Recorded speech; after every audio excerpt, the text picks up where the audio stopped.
Anti, இதுக்கு மேல உங்க பையன் கண்ணி திங்காம இருக்கணும்னா அதுக்கு ஒரே ஒரு வழிதான் இருக்கு அப்படின்னு ரோகிணி சொல்லிக்கிட்டு இருக்கும் போதே அப்படி ஷாக் ஆகி இந்த பக்கம் திரும்பி விஜயா பார்க்க, இதெல்லாம் நடக்கிறதுக்கு முன்னாடி தான் வந்து பார்த்தீங்க அப்படின்னா கையுங்களவுமா இப்போ மனோஜ் வந்து சிக்கிக்க போறாரு கல்யாணத்தில் வச்சு. ஸோ இந்த ப்ரெடிக்ஷனில் கல்யாணத்தில் அப்படியே மெதுவாக அப்படி இறங்கி படிக்கட்டில் நடந்து இறங்கி வந்துகிட்டு இருக்க மனோஜை பார்த்து, மனோஜுக்கு தெரியாத ஒரு உண்மை என்ன அப்படின்னா, தன்னுடைய தம்பிங்கள் தான் வந்து இந்த கல்யாணத்துக்கு டெக்கரேஷனும் இன்னொரு பக்கம் சமையல்லாம் வந்து தம்பிங்களும் தம்பி ஒய்ஃபும் சேர்ந்து தான் பண்ணுறாங்க அப்படிங்கிறது அவருக்கு தெரியல. இறங்கி அப்படியே நடந்து வந்துட்டே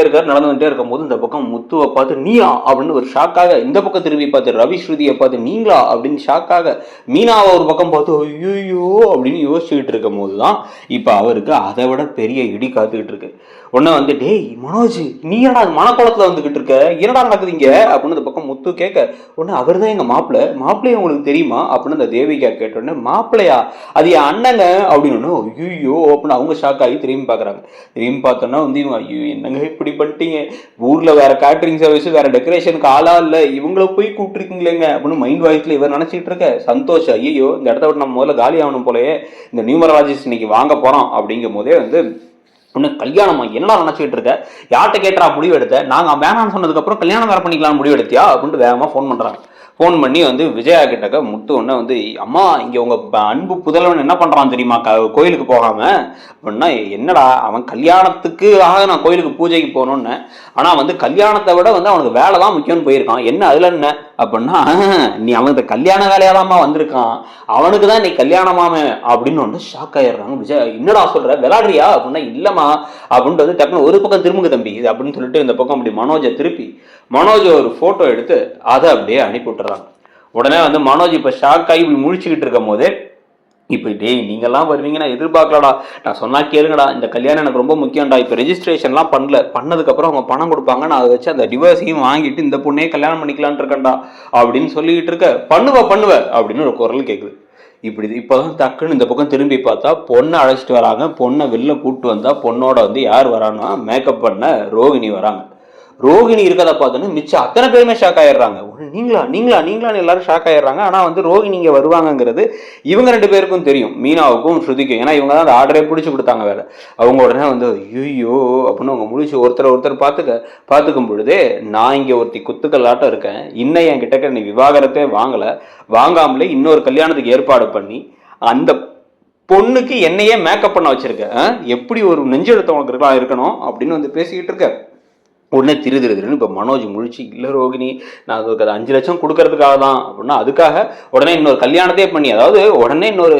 டிவோர்ஸை வாங்கிட்டு கல்யாணம் இல்லை, டிவோர்ஸுக்கு முன்னாடி இன்னொரு பொண்ணை கூட்டிட்டு சுத்த வேண்டியது, சுத்திட்டு அதுக்கப்புறமா வந்து பார்த்தா அதெல்லாம் ஒன்றும் கிடையாதுங்க, நாங்கள் ஜஸ்ட் ஃப்ரெண்ட்ஸ் அப்படிங்கிற மாதிரி சொல்லிட்டு அப்புறம் பார்த்தா தாலியே வந்து கட்டிடுவோம் போல, நீ கட்டிட்டு அதுக்கப்புறம் வந்து திருட்டு கல்யாணம் பண்ணி அதில் வேற வந்து எனக்கு பணத்தை கொடுக்கலாம்னு நினச்சிட்டு இருந்திருக்கேன். இதெல்லாம் நான் விடவே மாட்டேன் மனோஜ், எவ்வளோ பெரிய தப்பு தெரியுமா அப்படின்னு சொல்லிட்டு இருக்கும் போதே, டேய் மனோஜ் என்னடா பண்ற அப்படின்னு குரல் கேட்குது. திரும்பி பார்த்தா விஜயா நின்றுட்டு இருக்காங்க. விஜயா ஓடி வந்து, இந்த வாடா முதல்ல இங்கேருந்து கிளம்பி வாடா அப்படின்ட்டு வந்து வேகமாக வந்து கார் ஏறி இழுத்துட்டு போக, உடனே வந்து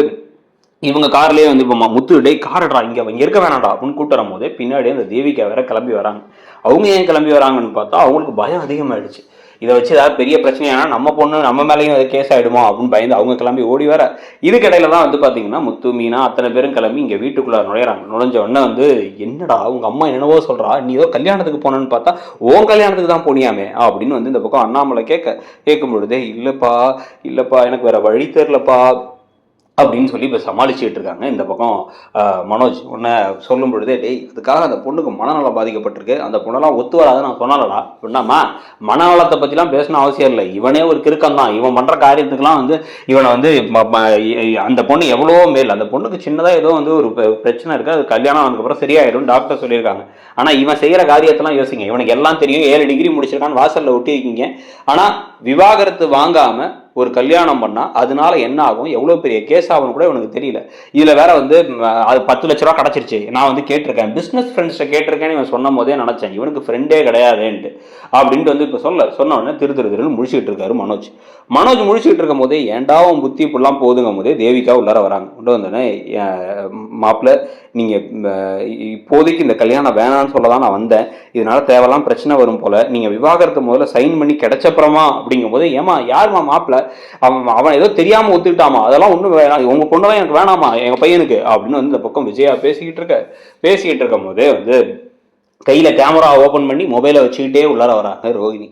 ரோஹிணி உள்ளே வரதை பார்த்தோன்னே இவங்கெல்லாம் ஷாக் ஆகி பார்க்க ரோஹிணி இப்போ என்ன சொல்கிறாங்க அப்படின்னா வந்து, ஆன்ட்டி நல்லா இருக்கீங்களா, இந்த வீட்டுக்குள்ளே வர வேணாம், இதுக்கப்புறம் அந்த 5 லட்சத்தை வாங்கிட்டு விவாகரத்தை கொடுத்துடலாம்னு நினச்சேன், ஆனால்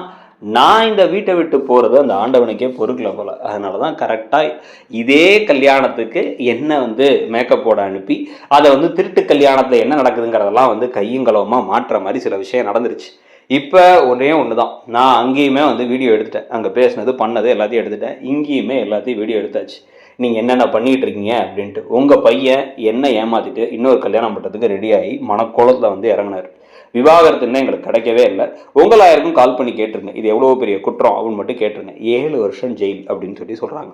கல்யாணத்துக்கு அப்புறம் கல்யாணத்துக்கு ஏற்பாடு பண்ணவங்களுக்கு எல்லாத்துக்குமே. நான் வேற யார் பேரையும் போட போகிறதில்ல, முத்து மீனா, ரவி ஸ்ருதி இவங்க யார் பேரையும் கூட போட போகிறதில்ல. 2 பேர் மேலே தான் கம்ப்ளைண்ட் கொடுத்தேன். ஒன்று உங்கள் பையன் மேலே, இன்னொன்று உங்கள் மேலே. நீங்கள் 2 பேரும் என்னை ஏமாற்றிட்டு என்னை மிரட்டி எனக்கு தெரியாமல் இன்னொரு திருட்டு கல்யாணம் பண்ண பார்த்தீங்க. திருட்டு கல்யாணம் பண்ண பார்த்தபோது நான் கையும் களவுமா அதை பிடிச்சிட்டேன், அதனால் அந்த கல்யாணம் இப்போ நடக்கலை. ஆனால் வந்து என்னை ஏமாற்றிட்டு எனக்கு விவாகரத்தை தராமல் இன்னொரு கல்யாணம் பண்ண பார்த்ததுக்காக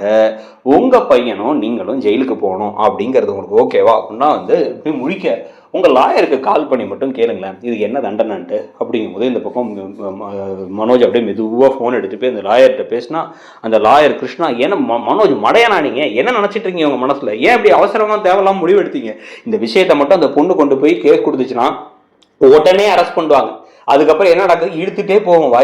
வாய்தான்ட்டு போச்சு, 7 வருஷம் ஜெயிலில் இருக்கிறது ரெடியா நீங்களும் உங்கள் அம்மாவும் அப்படின்னு வந்து சொல்ல, அம்மா உங்களும் அதாம்மா சொல்கிறாங்க அப்படிங்கும்போது இதுக்கு ஒரே ஒரு வழி தான் இருக்குது, இந்த ஆதாரம்லாம் என்கிட்ட இருக்கட்டும், இந்த விவாகரத்து முடிகிற வரைக்கும் இந்த விவாகரத்து கேஸ் கொஞ்ச நாள் தள்ளி போடலாம், நாங்கள் 6 மாதம் கழித்து பேசலாம், நாங்கள்ல 6 மாதம் கழிச்சே பேசிட்டோம், இவர் வேறு கல்யாணம்லாம் பண்ணிக்கூடாது, நான் இந்த வீட்டில் திருப்பி ஒரு முறைப்படி தாலி கட்டி இந்த வீட்டுக்குள்ளார நான் வரணும், நான் இங்கே இருப்பேன், இங்கே இருந்ததுக்கப்புறமா என்ன நடக்குதோ அதை அப்புறம் பார்த்துக்கலாம், ஆனால் நான் இந்த வீட்டில் தான் இருப்பேன், இல்லை அப்படின்னா உங்கள் மேலே நான் கேஸ் கொடுக்க வேண்டியதாகிடும், எது உங்களுக்கு ஓகேன்னு பாருங்கள் அப்படின்னா, அது எப்படி வீட்டில் இருக்கலாம் அப்படின்னா, அம்மா கேஸ் ஆகிடுமா அப்படின்னா, எல்லாம் முன்னால் தான்டா இவ்வளோ எப்படா திருப்பி வீட்டில் சேர்த்துக்கிறது அப்படின்னா, சரியான இவன்டா இவனுக்குள்ள போய் நம்ம தம்பியாக பிறந்திருக்கோம் பாரு அப்படின்னு இந்த பக்கம் ரவியும் முத்துவும் பேசிக்கிட்டு இருக்கும் பொழுதே வந்து இப்போ ரோகிணி வந்து முடிவு என்ன எடுத்தீங்களா இல்லை ஃபோன் பண்ணவா அப்படின்ட்டு வந்து போலீஸுக்கு தான் அங்கே நம்பர் டயல் பண்ணி வச்சிருக்கேன், அந்த இன்ஸ்பெக்டருக்கு தான் அப்படின்னு வந்து கால் பண்ணி நிற்க உடனே வந்து இப்போ என்ன பண்ணுறதுன்னு முடிச்சுட்டே இருக்கும்போது வேற வழியே இல்லை அப்படின்ட்டு டக்குன்னு என்ன பண்ணுறாரு மனோஜ் அப்படின்னா, கையில் ஏற்கனவே தாலியெல்லாம் எடுத்து வச்சிருந்தார், அந்த தாலியோடு வந்து அப்படியே அந்த தாலியை எடுத்து இவங்க கழுத்தில் கட்டினதுக்கு அப்புறமா அப்படி ரோகிணி சிரிச்சுக்கிட்டே பார்க்கறதும், மனக்குளத்தில் இப்போ ரோகிணியும் மனோஜும் இப்போ திருப்பி இந்த வீட்டுக்குள்ள ரோகிணி வந்ததும் அதுக்கப்புறம் என்னென்ன ட்விஸ்ட் நடக்க போகுதுன்னு கதை போதா, அதை பற்றி நீங்கள் என்ன நினைக்கிறீங்க, இந்த பெரிய ட்ராக்கே ரோகிணி மனோஜை திருப்பி சேர்த்து வைக்கிற ட்ராக் தானா, உங்களுக்கு என்ன தோணுது அப்படிங்கிறத சொல்லிட்டு உங்களை பொறுத்த வரைக்கும் இந்த சீரியல் எப்படி போகுது, இந்த சீரியல் என்ன எதிர்பார்க்குறீங்க, இன்னொரு பக்கம் ஐயனார் துணை பாண்டியன் ஷோஸ் அழகிய அழகில் எந்த சீரியல் பிடிச்சிருக்கு, புது சீரியல் 2 வந்திருக்குல்ல இந்த ஒன்னா இருக்க கற்றுக்கணும், காதல் அதில் எது நல்லா இருக்குன்னு நினைக்கிறீங்க அப்படிங்கிறதையும் கமெண்ட் செக்ஷனில் சொல்லிட்டு நம்ம சேனலை சப்ஸ்கிரைப் பண்ணணும்னா சப்ஸ்கிரைப் பண்ணி பெல் ஐக்கானை கிளிக் பண்ணிக்கோங்க. தேங்க்யூ.